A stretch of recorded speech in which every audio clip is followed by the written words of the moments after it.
Hey, I'm LexC. Book me for singing, songwriting, engineering, vocal production, and lessons through social media at LexCATL, email at lexisolo@gmail.com, text at 404-692-1299, or go to my website, LexCATL.com. Right now, you're tuned into my podcast, LexChat, a show dedicated to music and entertainment, where we talk about the industry and the business, and we help each other to become better artists. You can catch these chats live on Instagram at LexCATL. That's at LEXCATL to be part of the conversation, or catch the replays on Spotify, Apple Podcasts, iHeartRadio, and YouTube. Wherever you're watching or listening, please like, subscribe, follow, and engage with the content by leaving comments and reviews. If you'd like to go the extra mile in supporting me, then please do so by going to my Patreon, patreon.com/LexCATL, where you can pay a small monthly subscription to show support. This week on LexChat, I want to do a continuation of the Hip Hop to Prison Pipeline episode that I did a couple weeks ago. Today, I won't be going into a deep dive like we did, but I want to get into my theories on why hip hop is where it is today. When I say hip hop is where it is today, I'm saying that hip hop is not that great anymore. It doesn't feel the same anymore. There's no soul in hip hop anymore, and the right messages are squashed, with the wrong messages getting the full support of the machine and eventually the audience. At least they're led to believe that they like the wrong messages. But anyway, hip hop is in a bad place right now, and even the industry has been said to be moving away from rappers. I think it's because of a few reasons. The integrity of hip hop has been compromised. The imagery of hip hop shifted once the integrity was lost, and the sound of hip hop just is not the same.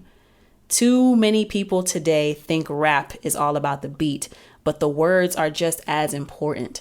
The words actually complete the presentation of the song. And I also want to briefly talk about the difference between hip hop and rap, because they are two different terms that people just don't realize. But if any of this sounds like a conversation you want to dive into with me, please stay tuned for LexChat. Goddamn, raise your hand if you working hard. Goddamn, raise your hand if you know you say, yeah. She work, hey, she work, hey, she work, okay, yeah. She work, hey, she work, okay, hey. You can tell them that you say, you can tell them that you say. Hey, my name is LexC, and right now you're listening to my song, I Understand, available on all streaming platforms. Check it out and let me know what you think. And I already waited too long to enjoy the cravings. Wish I never waited. So if you're smoking, yeah. If you're drinking, yeah. If you leaning, yeah. If you popping, yeah. Gonna smoke that shit. Gonna smoke it. Yeah, I understand. Gonna drink that shit. Gonna drink it. Yeah, I understand. Gonna lean that shit. Gonna lean it. Yeah, I understand. Before we kick off the show, let's give a shout out to the sponsors. First and foremost, shout out to my patrons, Mr. Flat Shoals and Eldon Cleary. Thank you guys so much for supporting me. If you are watching or listening and you would like to support me by becoming a patron to support me, you can do so by going to patreon.com/LexCATL and pledging a monthly subscription, not subscription. You can plan a monthly subscription, shout, you feel me? I also want to tell you about the brand I Am Bobby Fischer and the Cool Bear collection. Bobby Fischer ENT, better known as BFE, is a clothing brand known for its bold, eye-catching graphics, oversized silhouettes for the urban street casual wear, and a seamless blend of high and low fashion elements. I got a few pieces from BFE, which were 2 shirts from the Cool Bear collection and a shirt from the Pressure collection.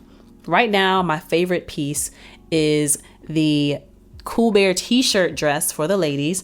The one I got comes in orange and has the big Cool Bear graphic on the front. It hugs my arms and it flails out at the bottom, coming just above my knees.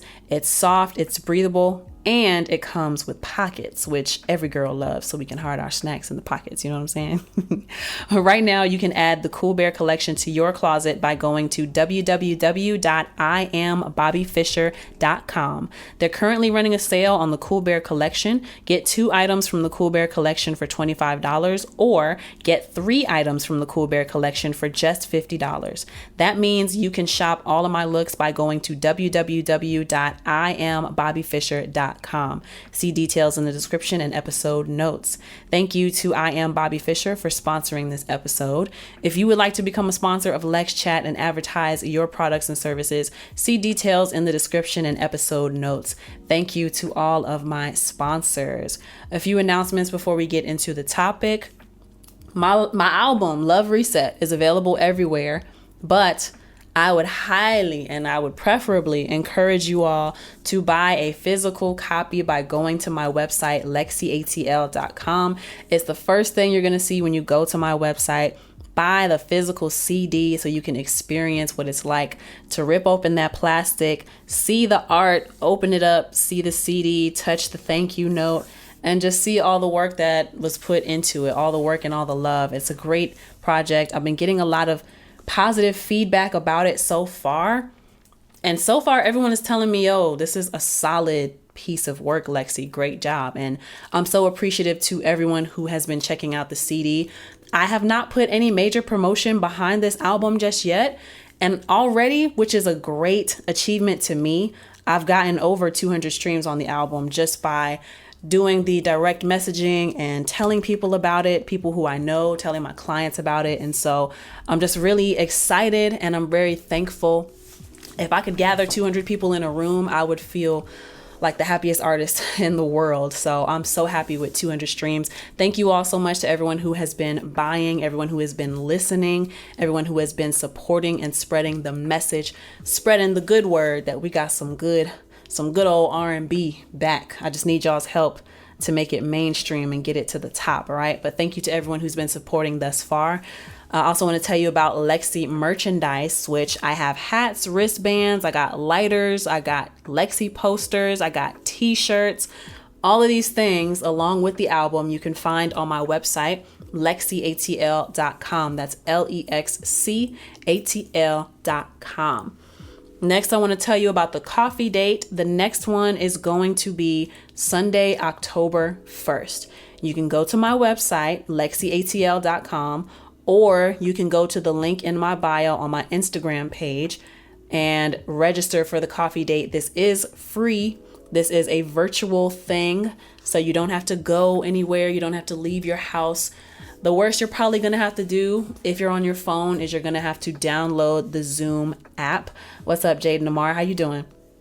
The worst that you will probably have to do is download the Zoom app, but it is completely free and it is a meeting for creatives. Last time I was drinking tea, but it's a virtual meeting for creatives to get together and talk about the different challenges that we faced the past month in regards to our craft or maybe even personal stuff, but I would prefer to keep it to the creative side, and we basically hold each other accountable and give each other advice and share resources with one another to help uplift each other. And, being an artist is hard. It's really hard to be an artist.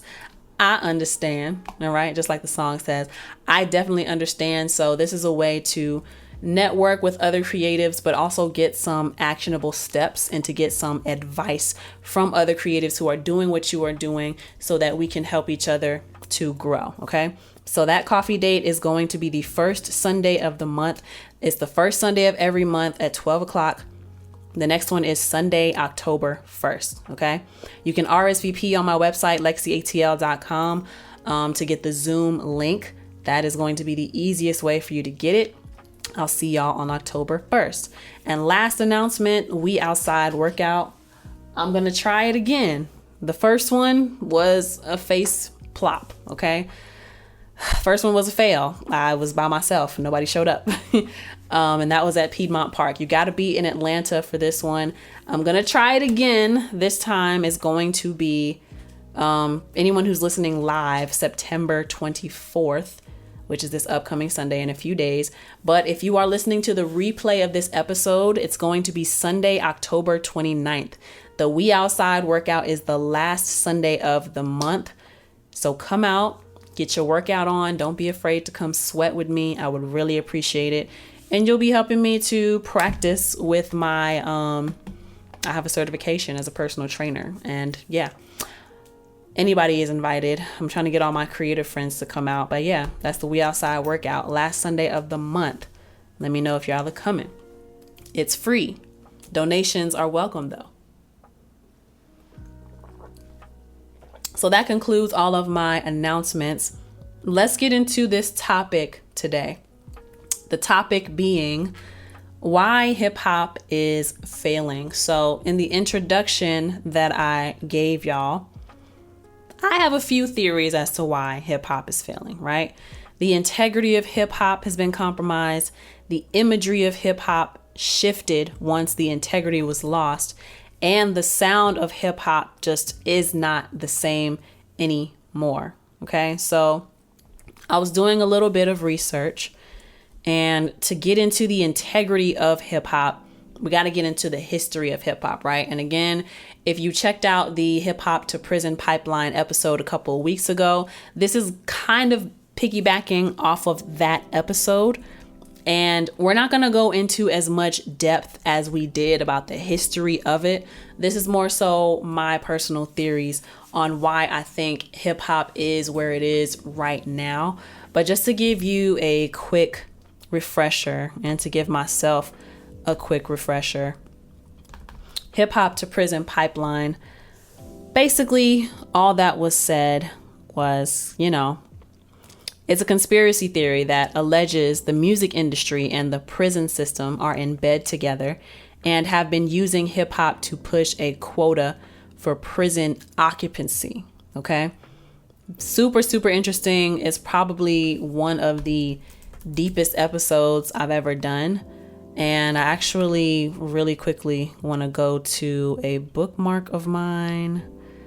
Where does one find the bookmarks on here? There it is. So I'm just going to my Twitter right now, and there is a tweet that I found back on September 7th, and this was posted by @EnglishBanks. 3 of the top record labels own private prisons, promote the BS to the kids, F up their minds. A lot of them probably will go to prison, and they can make money off them that way too. Pay all the women rappers to shake their tails, get all the little black girls to do the same. They effing up our youth across the board, and we just making little horny jokes and laughing, helping them promote the dumb ish. It's wild out here. So I didn't actually post this on the Hip Hop to Prison Pipeline episode a couple weeks ago, but this was one of the things that inspired that episode, as well as I want to say, I was watching YouTube, a video by Queen Chama, and she was giving her commentary on Cardi B and Meg's song Bongos, which I also did an R&B Girl Reacts to. And she was commenting on Sexy Red and Lotto's remix to some Young Nudie song. I don't know the name of it, but I really like listening to Queen Chama's commentary. And in the video, she was talking about the standard of talent in rap and hip hop today for the female demographic, and how the bar is so low for mainstream artists these days. And if you've been listening to or watching me for a while, then you know that I feel like music in general started falling off 5 to 10 years ago for me. You would also know that I'm one of the worst people to ask about who's out right now, because I don't listen to a lot of the new stuff that's been coming out. I just don't like it. It's boring to me, and music is just lacking for me. And so when we did the deep dive into the Hip Hop to Prison Pipeline, we got into the history of it all. And part of that history is it's alleged that the top record companies also own stock or have a vested interest in the prison system. And there was an alleged meeting in the 90s, late 80s, early 90s. Some executive from the prison system came in, sat down with all the music executives and said, hey, stop signing political rappers, because here's where the history part comes in, right? Hip hop started in 1973. It was just something that was creative. It came from the ghettos, I'm looking at this article from Academy of Music and Sound, which, when did this come out? I don't know the date on this article, but it's the Academy of Music and Sound, and it says hip hop emerged in part as a reaction to the socioeconomic conditions in Black and brown neighborhoods. The culture was broad and not just about the music. There was beatboxing, DJing, street art, graffiti, dancing, braids, hairstyles, all emerged as part of hip hop culture. Hip hop generally refers to the overall culture, while rap referred to the rhyme, creation, and lyricism originating in the battle raps that would take place on the streets. Kickstarted by the likes of Grandmaster Flash, DJ Kool Herc, and Africa Bambaataa, music at first was largely party anthems, often played in block parties and in the underground scene. It was Herc who laid the groundwork for everything associated with hip hop today. The Jamaican-born DJ would often speak over a rhythmic beat, known within the music genre as toasting, and at parties in his high-rise apartment. He would extend the beat of a record using two players, isolating the drum breaks by using a mixer to switch between the two, or as it is more commonly known as scratching. The music was a product of its socioeconomic conditions, and it grew to actively express these as well, giving it a political edge. Protest rap or conscious rap grew in the 80s and the 90s with the likes of Public Enemy, De La Soul, A Tribe Called Quest, Nas, Mos Def, and NWA, and would often make reference to the Black Power movement of the 50s and 60s. It was a reactionary response to mainstream culture, an oppositional force. In the 80s, early gangster rap also emerged with the likes of NWA, Ice-T, KRS-One, Eazy-E, West Side Connection, and often crossed over into the political or protest. Rappers have been criticizing the violence of the police and law enforcement on Black people, particularly Black men, since the emergence of political conscious rap in the 80s. Hip hop reflected and responded to various racial inequalities, such as the American prison industrial complex, where Black men are disproportionately incarcerated. What Michelle Alexander calls quite convincingly the new Jim Crow. And that's so crazy because I'm working for this podcast called In and Out Podcast, and Michelle Alexander's name was mentioned a lot of times in the podcast today. So this is kind of crazy that I'm talking about her as well.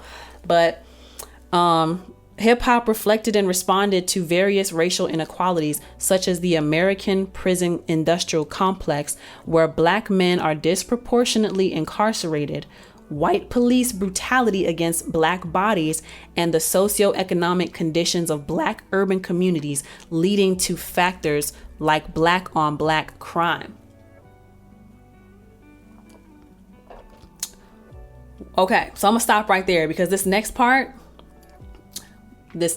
right? That's exactly where I wanted to go. So my point being that hip hop started out as a way to comment on and bring awareness to the injustices and the inequalities that were happening within our political system, within our social system, right? That's where it started. And like this article said, there were references to the Black Power movement of the 50s and 60s. So in the 70s, yes, it was something fun to do at parties, but in the 80s and the 90s, it became more conscious, more protest, more revolutionary. Probably, to be very honest, to be very transparent, because I'm always honest, to be very transparent, probably the biggest influence for me would have been Tupac. I was born in 93. Tupac passed away in 1997. So I liked Tupac's music growing up. And, same thing with Aaliyah. I didn't realize he passed away until I was old enough to realize it. But for me, Tupac was that political voice. He was that disruptor, He was calling things out in his music, things that were wrong with our system. That was the 90s. So like I said, in that hip hop to prison pipeline, episode that I did, there's allegedly a meeting that took place between the executives of the music industry and the executives of the prison complex industry. And the meeting basically told the music executives, stop signing these political rappers. Stop signing these political rappers. Let's change the tone of hip hop. So then hip hop no longer is the voice of the community. It's no longer the voice of the underprivileged. Now it becomes focused on messaging that is destructive and degenerative, right? So the music flips from F the police and racial profiling, and they're dropping drugs into our communities. It goes from that and encouraging us to get involved in the political system and the process. It goes from that to the violence, you know? And granted, that is a part of our history, and that is a part of hip hop that was given a lot of attention. But somewhere along the line, that's like the only attention that it got, right? And y'all who are tuned in live, correct me if I'm wrong. If you are listening, then put in the comment section, tell me if I'm wrong, okay? There was more balance in music. My issue with hip hop, right, and why I feel like it's failing is because it went from awareness to ignorance. And in my opinion, after doing all the research for that episode, the hip hop to prison pipeline, I very much believe in the agenda. I was always worried and suspicious of it, but I mean, oh my gosh, y'all, the imagery that's out these days, there's no way you can deny the existence of an agenda, right? What are y'all saying? I'm not going to read that because that has no relevance to what I'm talking about. So never mind. So when you look at the imagery, right, that hip hop portrays, and I'm looking at pictures of hip hop from the 70s, hip hop in the 80s and the 90s, and then hip hop gets into the 2000s and it was still so fly. And then you look at some of the imagery from today and it's just like, wow, that meeting, they really accomplished what they said they wanted to do. So whereas hip hop used to be about, like I said, bringing awareness to the injustices and the inequalities that Black people face compared to other communities in America, this meeting, so-called, told the executives to stop signing political rappers. And here comes the emergence of gangster rap. Now, unfortunately, what had already happened was the drug wars that, let me move my camera. What had already happened was basically the war on drugs, which was 80s was the peak of that, right? So a lot of rappers will tell you that the government dropped drugs into the Black communities, and that led to a lot of destruction of the Black community. And to circle back in the podcast that I'm working for, In and Out Podcast, probably 80 or 90% of the guests that we've interviewed so far, everyone has gone to jail behind drugs, whether they were using drugs, got caught and got locked up, or they were selling drugs, had the intent to distribute, got caught up on conspiracy, got caught up on trafficking of some sort, right? 80 to 90% of all the guests we've had, their conviction had to do with drugs. And then if y'all go back and listen to that hip hop to prison pipeline episode that I did, I'm telling you how the music starts to fantasize and glorify the use of drugs and liquor and other substances, right? And I pointed out its destruction to us because there are different classifications of drugs. First off, anything that you get caught up in with drugs, it's considered a felony. Now, how much time you get is going to depend on the classification of the drug that you are caught with, the drug that you're caught using, trafficking, distributing, whatever drug is caught up in your conspiracy, right? There's schedule 1, 2, 3, 4, 5. So let me look this up. The schedules of drugs. Okay. Schedule 1 drugs have no medical value and high potential for abuse. Schedule 2 through 5 all have some medical value. But the drugs that are mentioned, I'm trying to see drug scheduling, DEA.gov. Schedule 1 drugs. What is the most recognizable drug in Schedule 1? Heroin, marijuana, cannabis, ecstasy, and maybe peyote. Okay. Schedule 2 drugs. What do I see? Cocaine, methamphetamine, oxycodone, Adderall. Okay. Schedule 3. What do I see? I see codeine. Codeine. That's probably what I hear most in songs, rap songs. Schedule 4, Xanax, Ambien, Valium. Schedule 5, codeine, and Robitussin. But what is that? Does that sound familiar to y'all? There's so many songs that talk about mixing codeine and lean. I wonder where promethazine falls in this, because lean is made with promethazine, I learned, because I've been around rappers, you know. But when you figure out that the things that are glorified in the music, because we moved from the political and the conscious and the revolutionary type of rap, move that to the gangster rap, and now not necessarily glorifying the lifestyle, but if hip hop is the voice, then it's simply telling about the current times. And in the 80s, that was the height of the war on drugs. And what was dropped into the hood? Cocaine. What is something that's glorified in the music? Marijuana, cannabis, weed. What do so many rappers talk about, or what have they been talking about in the past 5 to 10 years? Adderall, codeine, lean, ecstasy, Molly. Ecstasy and Molly, they're kind of different, but they originate from the same drug, right? So we go from the political stuff to only talking about the pain. Oh, and let's not forget the 3-strike rule. I don't know the official name of it. I would have to go back. Y'all would have to go back to that Hip Hop to Prison Pipeline episode. But there was a 3-strike rule. If you got caught up in prison 3 times, you're going away for a very long time.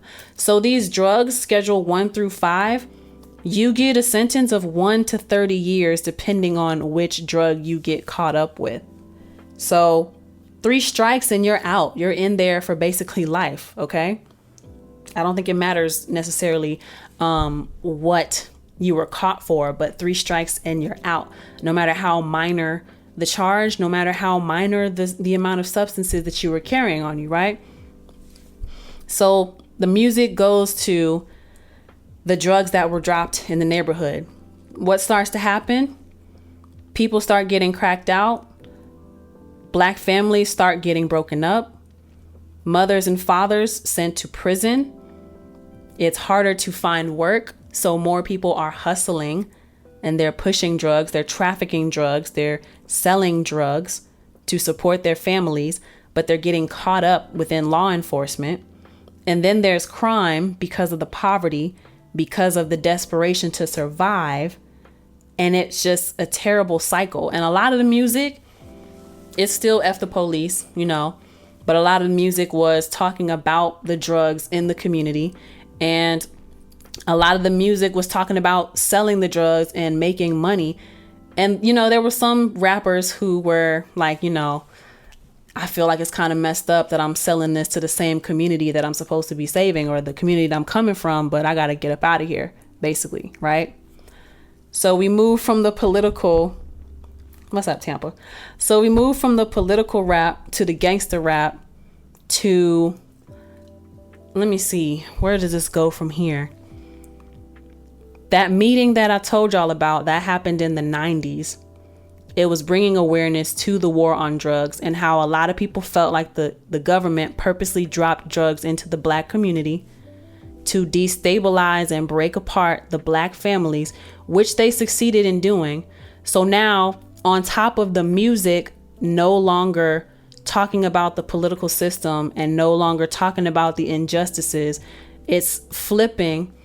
It's going to gangster rap, and it's going to drugs and drug use and selling drugs. It's going to all of those things. So after this meeting, we're no longer being encouraged to fight the system. We're no longer being encouraged to learn the system and participate in the system. Now we're basically in survival mode, and the music is only reflecting how bad it is, but there's not necessarily anything like, everyone's trying to make it out, but the only way we can see out is through drugs or playing ball, right? Or through entertainment, which is funny because I'm pursuing a career in entertainment as well. And there are a lot of days where I feel a way about that, but I'm not trying to make the music that I hear that's coming out. But unfortunately, due to this meeting where executives were discouraged from signing political rappers, we are now seeing the effects of that today. So what is the effect of that? The gangster rap was the violence, and then the drug use. We start to see detachment. We start to see there's a glorification of the money, of the drugs, of the women. Nobody cares about the political process or the social justice anymore. Our attention and our focus moves to materialism and stunting, looking like we have it, because for so long our homes, our communities were destroyed, and a lot of us are coming from nothing, and that's the imagery that's put into the media, showing Black people in a light of criminals and gangsters and now drug abusers and now fatherless homes, and the women would be said to have fatherless behavior. And that's a problem too. So the integrity of hip hop was corrupted. The integrity of hip hop was corrupted. And I want to go back to this article, Academy of Music and Sound. Once hip hop entered the mainstream, it became increasingly commoditized and increasingly consumed by white audiences. Interesting. And I have not read this article ahead of time, so y'all are on this journey with me. But the gangsta image was seized on in pop culture, and in this became a popular and essentialist way to view this generation of Black youth. Hip hop has a lot of important things to say, but as the culture became commodified and popular to the masses, certain things like references to violence, thug or gangsta lifestyles, and even misogynistic lyrics were heightened in order to sell more records. Problematically, these were often taken as literal representations of Black life and Black people. I hate their grammar right here, but often it was also seen as synonymous with hip hop. Many have argued that there is a lot more to be taken from hip hop than these base level assumptions and stereotypes. Many critics of hip hop tend to interpret lyrics literally as a direct reflection of the artist who performs them. They equate rappers with thugs, see rappers as a threat to the larger society, and then use this causal analysis that hip hop causes violence to justify a variety of agendas. More police in Black communities, more prisons to accommodate larger numbers of Black and brown young people, and more censorship of expression. It gets deep, y'all. For these critics, hip hop is criminal propaganda. This literal approach, which extends beyond the individual to categorize an entire racial and class group, is rarely applied to violence-oriented mediums procured by whites, says hip-hop scholar Trisha Rose. Eddie Hustle says it's been this way all the way back to 70s Black exploitation movies. Ooh, the Blaxploitation era. That's true. Why am I thinking about Jackie Brown right now? I think she was like trafficking some drugs or something, or they were trying to frame her for trafficking drugs. I forget exactly, but Jackie Brown is something that comes to mind. Maybe even Superfly, which I haven't seen in a very long time, but yeah. So to continue with this article, aspects of rap, lyric, and video content are continually criticized in the mainstream for its representation and treatment of women. Although several critics, such as Trisha Rose and Imani Perry, have worked to reclaim Black women's positioning within the genre, there are many female participants in hip-hop culture and have been since it first emerged. Studying the work of female artists can open up a space for more transgressive and nuanced interpretations of hip-hop culture. It's true that much of hip-hop's sexual politics from male producers involve demeaning representations of women, but the dialogue and interaction of the sexes in hip-hop is complex.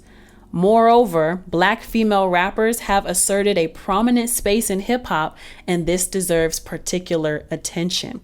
From the start, rappers like MC Lyte and Queen Latifah exploded onto the scene with empowering, assertive tracks like Ladies First and UNITY. Conscious artists like Lauryn Hill and Erykah Badu have been hugely acclaimed and their work to celebrate Black womanhood. And even the female gangster rappers like Lil' Kim and Foxy Brown arguably created some transgressive space for Black female performers in hip hop. Overall, several scholars have argued for an articulation for women's role in early hip hop and for highlighting the oppositional and empowering stance many of them hold. This is a good article, y'all. This is from Academy of Music and Sound. So, I want to comment on some of those things, right? Why is hip hop failing? We already talked about the integrity of hip hop being compromised, right? So the integrity is compromised by this alleged meeting that happened. Music executives are told to stop signing the political rappers, and then gangster rap becomes a thing. The thug style, the thug lifestyle becomes a thing. I was saying the gangster rap, the drugs, the violence, and then the drug use. And then, like this article says from Academy of Music and Sound, the commodification and popularization of hip hop culture to the masses.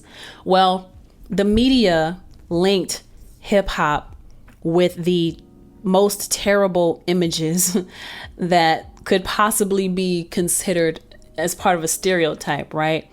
But the commodification and the hip hop genre becoming popular to the masses, the violence, the thug gangster lifestyles, and the misogynistic lyrics, hate towards women, those aspects of hip hop were heightened in order to sell more records. And then, like it says right here, where did it say that? Demeaning representations. Oh gosh, where did it say? Okay, it says it right here.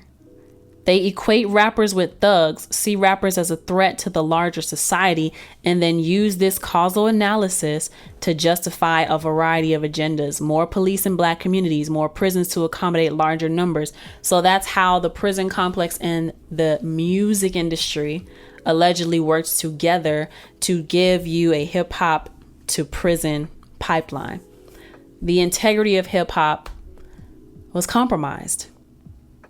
And then the image was compromised. So and maybe someone can help me understand this, right? I don't quite understand. Okay, yes, I do understand. I get it. I guess I just don't like the fact that hip hop was made popular, and then hip hop was basically exclusively associated with Black and brown people, right? And then the media calls hip hop violent, calls it degenerate. And I say the same because it's killing our community. And people are blaming hip hop for the bad behaviors of the Black community. But Black community and hip hop would argue that the government is the reason why the community is this way and the reason why the music is this way. Okay. And it might not even be the government. It's probably just private companies trying to capitalize off of this phenomenon to, like I said, funnel those people through the hip hop to prison pipeline. Right. So the image becomes tainted. It went from partying, it went from political and revolutionary language in the music, and it was so much more than what it is now. So unfortunately, what I see in hip hop now, right? The article mentioned MC Lyte, Queen Latifah, Lauryn Hill. It started to get raunchy when it came to Lil' Kim, and I didn't listen to enough Foxy Brown music to know if that was raunchy too. But we had people like MC Lyte, we had Queen Latifah, Lauryn Hill, and those were conscious. Those were more positive imagery, at least for Black women, right? But as the integrity of hip hop changed, the imagery of the men changed and the imagery of the women changed for the worse. So, and you know what? I should do another part where we examine, why is hip hop so misogynistic? Like, what is the beef? You know what? I probably just thought of my own answer. It's a part of the agenda to divide Black men and Black women. I just want to kill these little... There's like gnats, and my house is not dirty, but they just keep popping up and it makes me feel dirty. The agenda, right? To break up the Black family, break up the Black community. Maybe the misogynoir within hip hop lyrics comes from the division between Black men and Black women and the destruction of the Black family. So now hip hop and Black people become synonymous with fatherless households, single mothers, baby daddies, baby mamas. We're not known to want to get married, unfortunately. Like, it's just all these terrible stereotypes. If you look on social media, you see it all over the place. And then the women will start to try to, well, maybe not everybody wants to get married. Like, come on. Nobody wants to live life alone. Nobody wants to have a child alone. Come on. Quit being crazy, y'all. Quit being dumb. But we're separated. Black men and Black women, we're driven apart. We're driven apart, you know? And so now we go from this queen, like this classy air about us with the MC Lytes, the Queen Latifahs. Who you calling a B word? UNITY, UNITY, that's a unity. You know, we go from that to bongos, to Pound Town, okay, to eating groceries. I'm not gonna put the video out to this, but if y'all seen Sukihana eating some groceries, okay, and even Sukihana at the VMAs, right, busting it wide open on the carpet at an award show. I don't think she won anything. That's besides the point, though. That was just me being a little shady.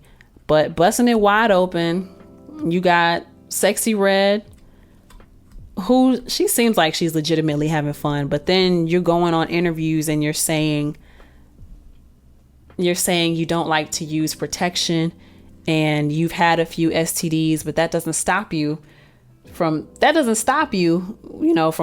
feeling the way you do about not using protection, you know?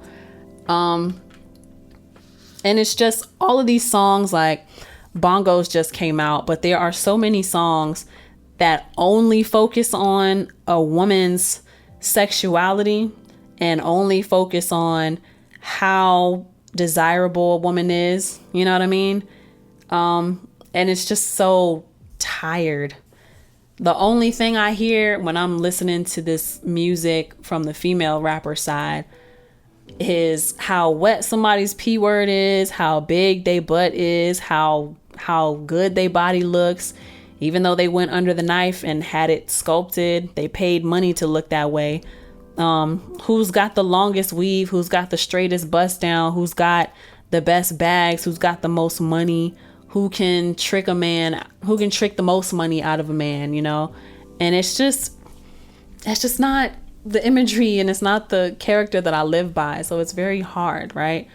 But this is the reason why hip hop is failing. Black women are tired of being represented in this way. And to go back to the misogynistic part, the male rappers, on the male rapper side, there's so much no love for these hoes, but got love for the bros.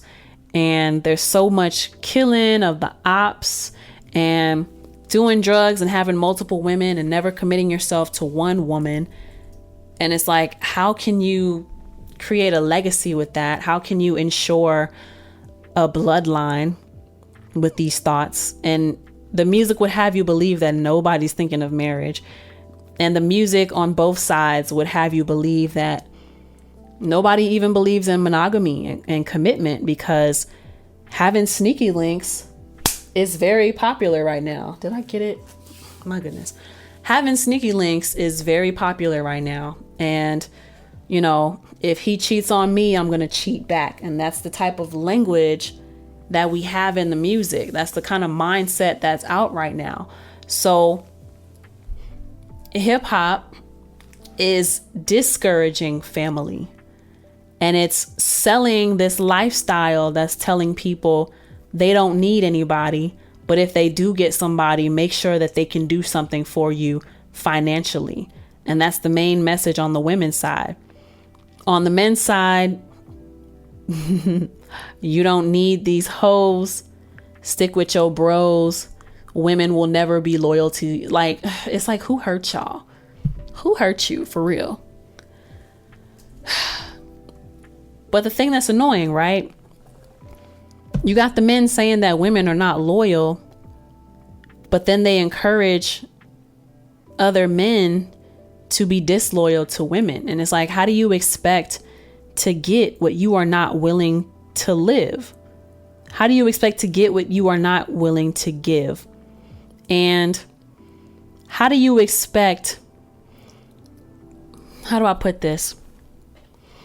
Basically, because I dealt with a guy who told me that he doesn't think that monogamy is for him, but he never saw the example growing up and he never practiced monogamy.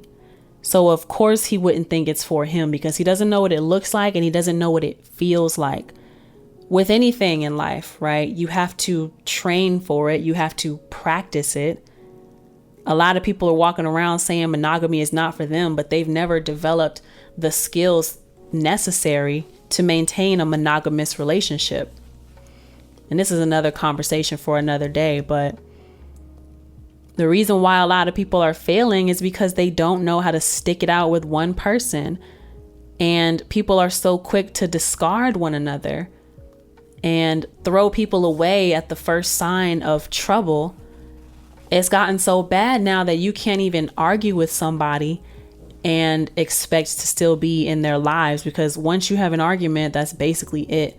There's no working it out. There's no working through it, right?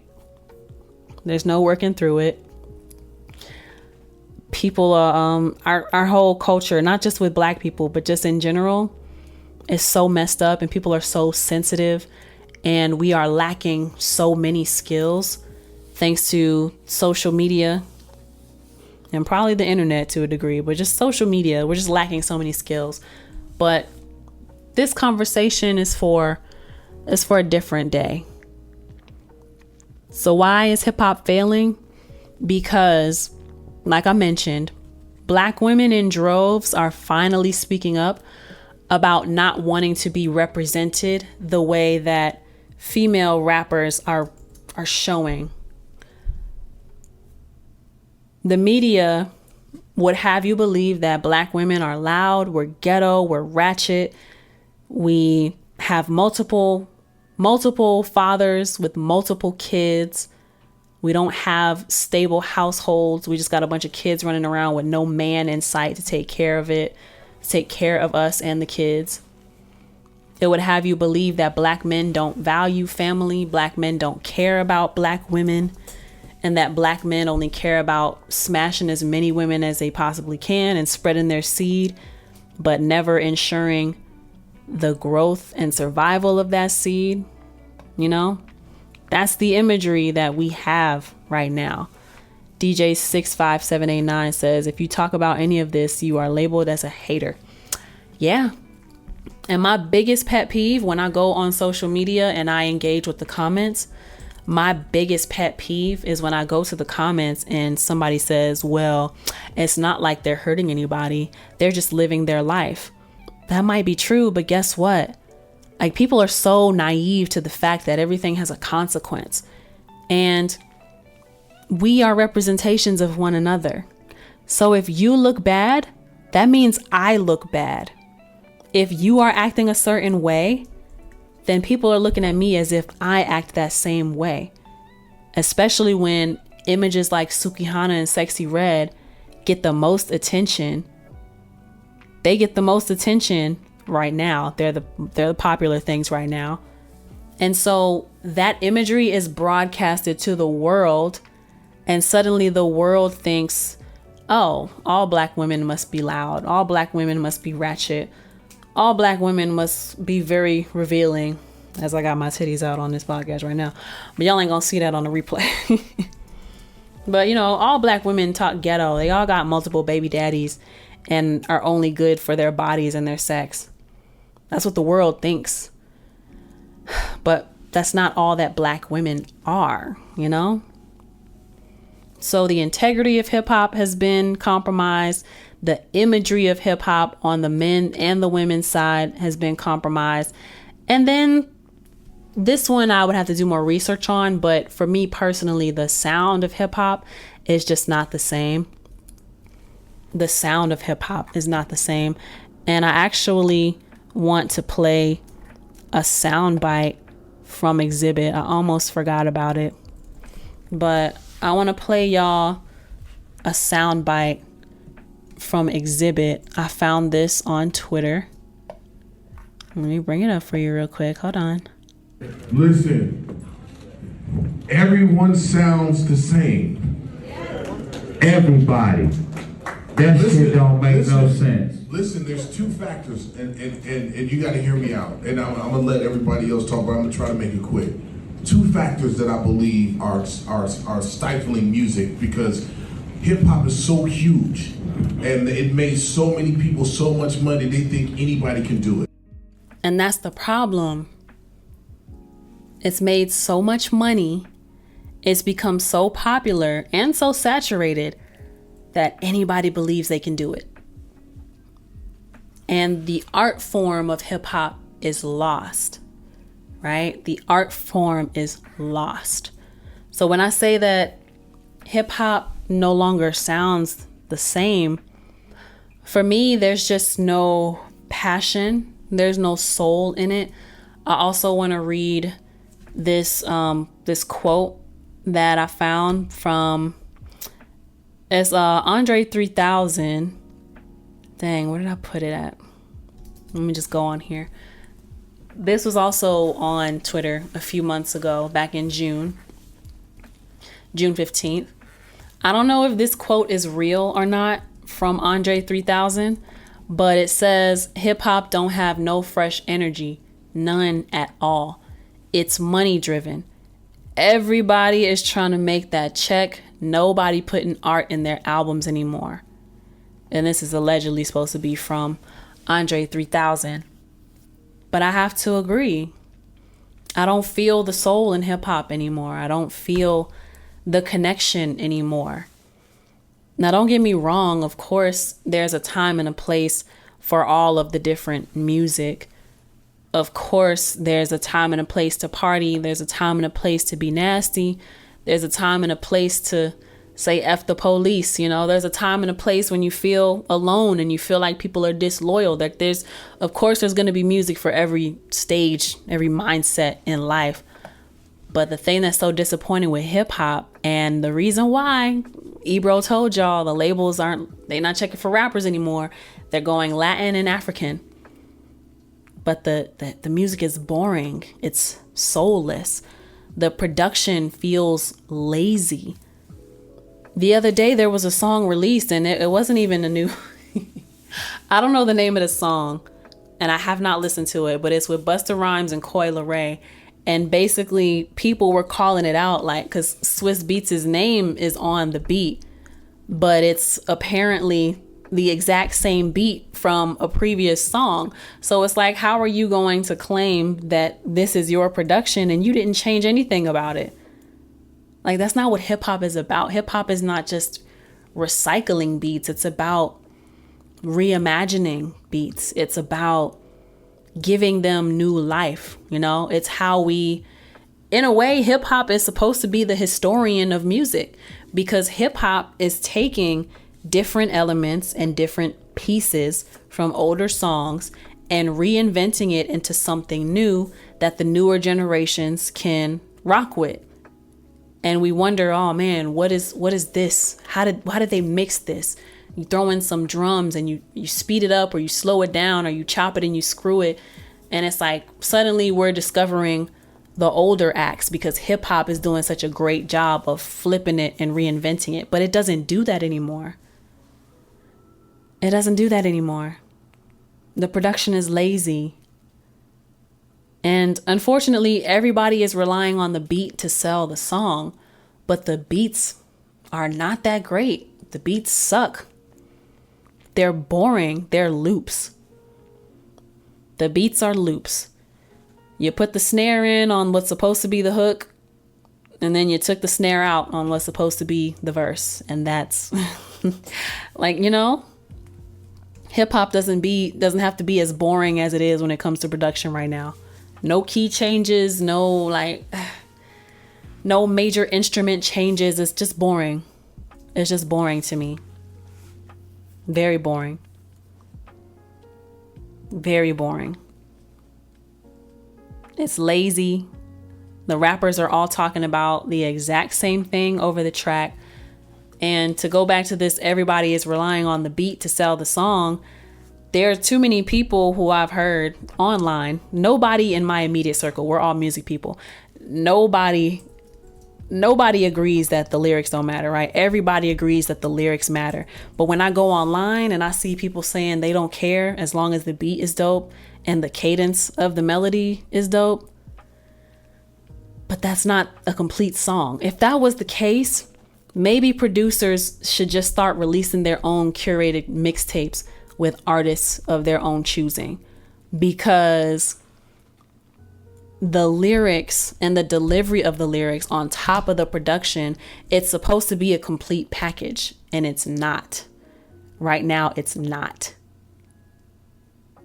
The only thing that saves a lot of these songs is the clout of the artist based on whatever shocking thing they did that week to bring attention to their name. And maybe they'll slide in their music and maybe you'll check it out after that, you know? But the sound is just not the same. There's no more soul there. Everybody's talking about the same thing, and I can't connect with any of it. And no, I don't think it's just because I'm getting older. I think the music legitimately sucks right now. People don't even care about doing a decent hook. Like I did R&B Girl Reacts to rappers Cardi B and Megan Thee Stallion bongos, and I'm pointing out that there's not really a hook. And the opportunity for the hook, because I listened to it again, the opportunity for the hook, in my opinion, was that bong, bong, bong, bong, bong, bong, bong, beat it up, bong, bong, bong, beat it up, bong, bong, bong, beat it up.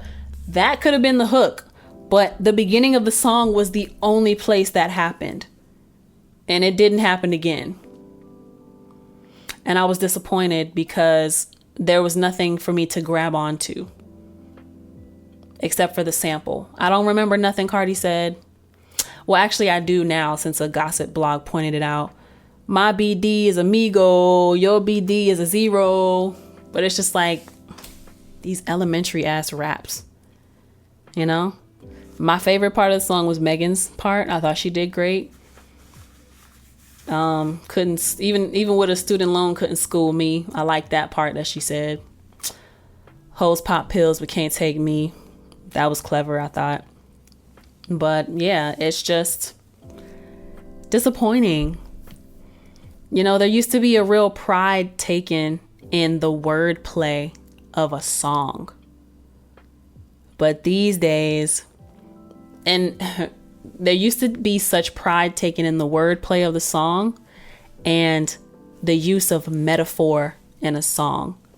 But these days, everything is way too explicit. There's no mystery. There's no wonder.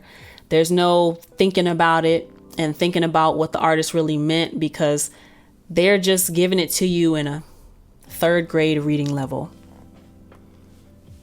I forget where I said this, but when I was growing up, I think I left a comment about this. When I was growing up, there were a lot of songs that I was singing that I probably had no business singing, but I didn't understand the true meaning of these songs until I got older, because they were so good at the use of metaphors that I didn't realize what I was singing about when I was little. You know, we don't have that anymore. And there's not even a preteen market anymore in the music, but there's no mystery. Everything is way too explicit, you know? So the way that hip hop sounds and the way it feels, and I should have clarified this at the top of the episode. Hip hop and rap are two different terms, okay? Rap is a part of the hip hop culture. Hip hop is the culture. Hip hop is the umbrella, and rap is a part of hip hop, but that's not the only piece of hip hop. Unfortunately, that's all we get. And unfortunately, hip hop is like synonymous with being ghetto and ratchet. It used to be so much more than that. It used to be so much more. So the reason why hip hop is failing, hip hop's integrity is gone. Hip hop's image is destroyed, and hip hop's sound has had the soul sucked out of it. That's why hip hop is failing. But y'all let me know what y'all think. If you are listening or watching, and I should say mainstream hip hop, okay? For all intents and purposes in this, we're talking mainstream, the stuff that gets the attention. So I don't want to argue perspectives here. Mainstream. You should not, as a listener, as an audience member, you should not have to look that hard for good rap music, for good hip hop. You should not have to look that hard. It was not this hard before. The wrong message gets the most light shined on it. And so we have to fight like hell to get through the BS, because the industry would have you believe that this is all that's out there, because that's what they're giving the most power to. But I don't want y'all to get confused. We as listeners should not have to try this hard to find good stuff. We should not have to fight this hard to find good music. And I think that's another agenda too, because our attentions are all over the place. It's not that our attention span is short. It's that everybody from every angle is pulling at our attention. And there's so many different places where we can be looking at now. I think that's the true issue. But y'all let me know what y'all think. If you are listening to LexChat, if you are watching LexChat, then please leave a comment or leave a review and let me know what you think about this topic. Do you agree with what I'm saying? Do you disagree?